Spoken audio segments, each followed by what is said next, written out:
Hey guys, it's Chris, and welcome to Toned and Toneful, the self-actualization video series, episode number 75. The new beginning brings hope. So in this week's episode, guys, we're going to be continuing the new beginning series. In the first episode, we talked about what it's like to get an offer for a new job, a new position, a new gig, a new opportunity in our life. And this week, we're going to continue by saying, we've made the decision.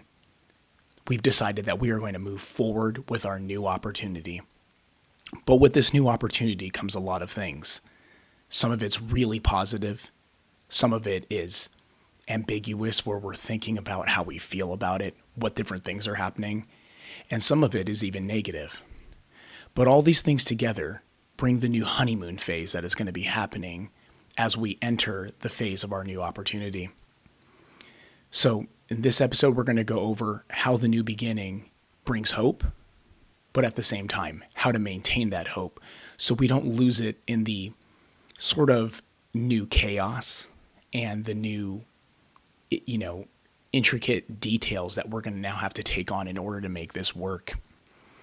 So in the beginning, hope fills us. And when hope fills us, one of the things that I notice is that we take on this new opportunity. We've said yes. We're going to be the guitar player in a new band. We're going to learn a new song and do the talent show with our friends. We've been offered a gig at the local pub. No matter what this opportunity is, it's something that you have your eyes set on a North Star now. You have something that you do want to work towards, something that you do want to see come through, so that you can be the best version of yourself, so that you can make these new opportunities work for you in your life. You're telling friends about it. You're making plans around this new opportunity, and you're so excited. But what's driving it? Or is it just the excitement of saying yes? Is it the new material items you might get? Do you need to buy a new instrument? Do you need to get a new plug-in? Are you excited about the new people that you'll meet? Maybe at this gig you're opening for someone that you love. Maybe you're finally getting the opportunity to play at your performance in a location that you've always been. And it just seems legendary to you. But no matter what it is, we have to take a look at the underlying levels of what that hope is there because of, and the actual reality of what it means to our life. And many people forget that the honeymoon phase, while it is filled with new emotions and excitement, also comes with its drawbacks. And that's why I always say, with the day comes the night. With the up comes the down. And a lot of people do get kind of caught in this phase where they're so caught in the up, they forget that the natural inclination of human emotion is we're going to move up. And there's something that's going to bring us down. We can't always be on a trajectory towards up. At one point or another, we kind of come back down and we realize that we don't feel so good about this new opportunity now. We got it. We felt great. We loved everything that was going on. And suddenly, out of nowhere, we're now presented with feelings that might be a little bit negative. Are we nervous about this project now a little bit? We're starting to realize maybe we bit off more than we could chew. Did we not make the plans for our daily habits to match the amount of work that it would take to make this new opportunity what it needs to become? Because this isn't easy. Have you changed your daily plan? Have you allowed yourself time to make sure that you can put yourself in a place where your habits now will align with this new opportunity? Is your time management up to par? These are all things that are going to affect your ability to enjoy the new hope rather than come up with the new hope and start crashing down because you're starting to realize that, wow, I've taken on a lot. I have to practice 3 more hours a day. I've got to organize people together and practice with them. I've got to have projects prepped and ready for the showcasing, for the gig. I've got to be ready to give the presentation at the job promotion. I've got to be the one to lead the sales meeting. No matter what this thing is, You are now taking on a new responsibility that puts you in a position to do things that are new for you. And this could be quite daunting because not only are you preparing in a way that you know, maybe practicing your instrument, maybe working on a speech, but you're also put in a position that you're practicing things you don't know. And this is a very interesting place to be because that area where with the up comes the down, that is one of the most important realizations to the honeymoon phase. This could even be a relationship. You take on a relationship. You spend time with somebody. You're enjoying your time. It's great. But now you're presented with a part of their personality that you didn't expect. Now you're presented with the challenges of, oh, the projector that I was hoping was going to work for my presentation. A week later, you get called by the office that you're going to do that presentation at, and they go, you know what, our projector is not working anymore. And you find out another projector is not easy to find or is very expensive. You're getting ready to do the gig, and you're the guitar player, but your drummer actually can't do the gig. These are all things that we're going to be presented with our new opportunities that make the challenges unique. They make us expand ourselves because we're going to have to problem solve along with our initial skill that we were hired for, that we were brought on for. And this is where the honeymoon phase in the new project really starts challenging what we do. And this doesn't even include the idea that our normal life is still happening.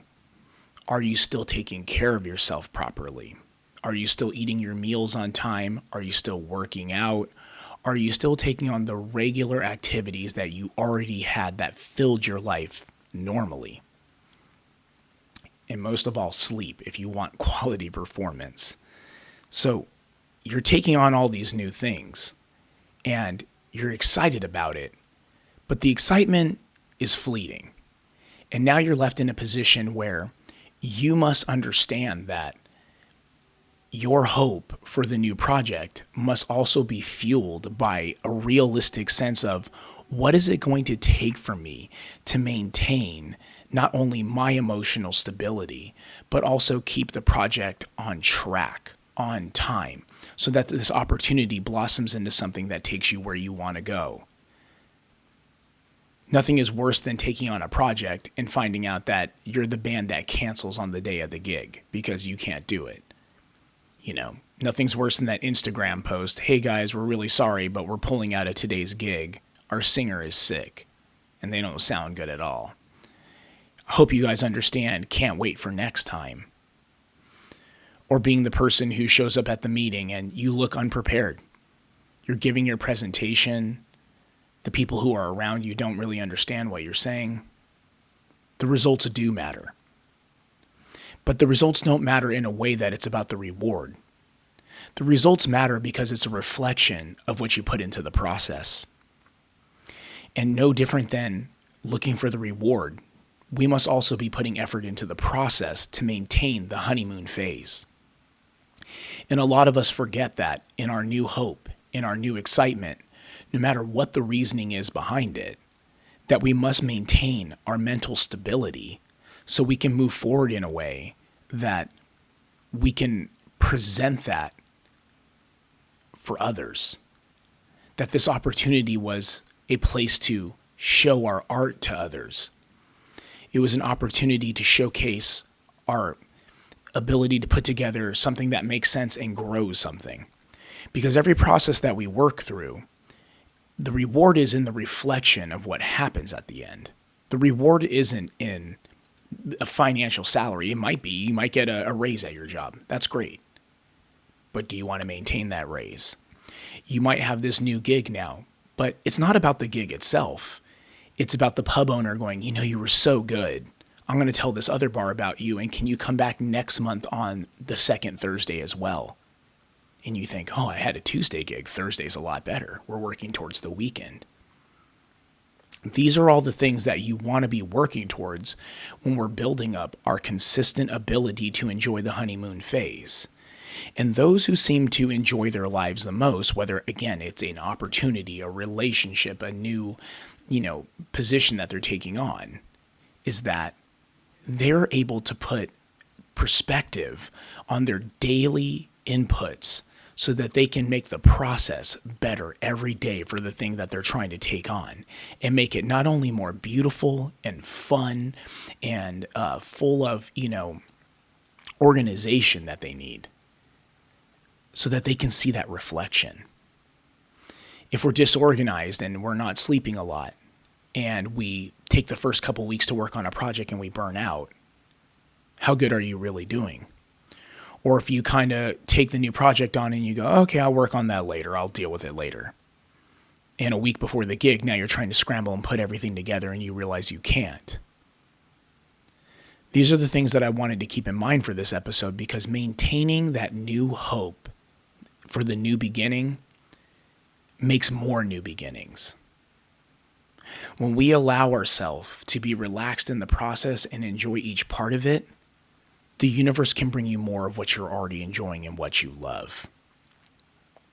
And so now I want to take a moment, because I've been making these worksheets for the episodes, but I think a lot of you guys, it's hard to take the time to fill out a worksheet all the time. It's hard to, they're PDFs, so you can go in and fill them in whenever you want. You do not need to download them and print them, but you can download them and just fill them in for your own personal sake. I love hearing the feedback that I've gotten from some people on them.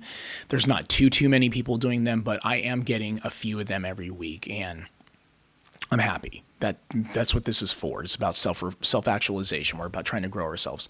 So I'm going to read these questions to you from this week's worksheet. I'm going to start including them in the episodes. And so here we go. When starting a new project, what is the underlying hope? New gear? New mindset? Or does the opportunity bring you joy because you enjoy the new? Question 2.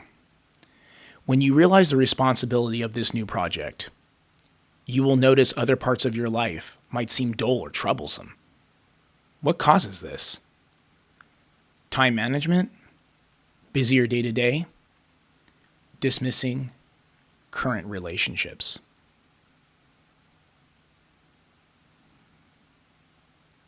How does your relationship with your art, medium, or instrument change when you start a new project? Question number 4. What emotional or practical anchors can you set up during this time to make sure that you don't lose track when things start to wane for the first time? And the word wane means goes down, like the moon cycle, or, maybe we can even say starts to plateau. So these are some of the things that I wanted to bring to your guys' attention before we hit the first plateau, which is going to be the next episode of this series. One of the main things that I was really hoping for with this particular New Beginning series is to really outline the structure of these things that we deal with, so we can look at this information not only from a mental perspective, but from an emotional perspective. We're going through these experiences, and the process of learning from these experiences and taking them in, it's a lot. And these are some things that I wanted you guys to be able to take time to think about. And question number 3 for me has always been a really big one. How does your connection to your art/medium or instrument change when you take on a new project? Do you start to see the instrument as a place of stress? Or do you see it as a place of, wow, I'm able to do something with this instrument. I can't wait to affect the world with it. I can't wait to bring this to people. So I want to hear what you guys think. And again, this is always super important. You can put your answers to the questions that you feel like you want to answer right inside the comments. But the most important thing that matters to me when it comes to being around you guys and spending time on the Toned and Toneful process is that we just enjoy living through our own lives. And if we take this information, we can make it even more fun for ourselves. So, and last announcement, I just wanted to say I have my new glasses. I'm feeling great about it. I can see again. And the last thing is, we're going to be adding now a new episode, and that's going to be me going over songs that matter to me every week. And so far, I've been kind of working towards Friday as the release date for these new Toned and Tonefuls, but I'm very excited that in the very near future, probably next week, we're going to start dropping those episodes on music. Again, I'm not Rick Beato, and I will not go over the songs to the extent he does, but what I will be bringing to you is something that is very special in my emotional standpoint and why I love these songs, and hopefully you can enjoy some songs you've never heard. And remember, I hope you guys have a great week, and above all else, stay toned and toneful.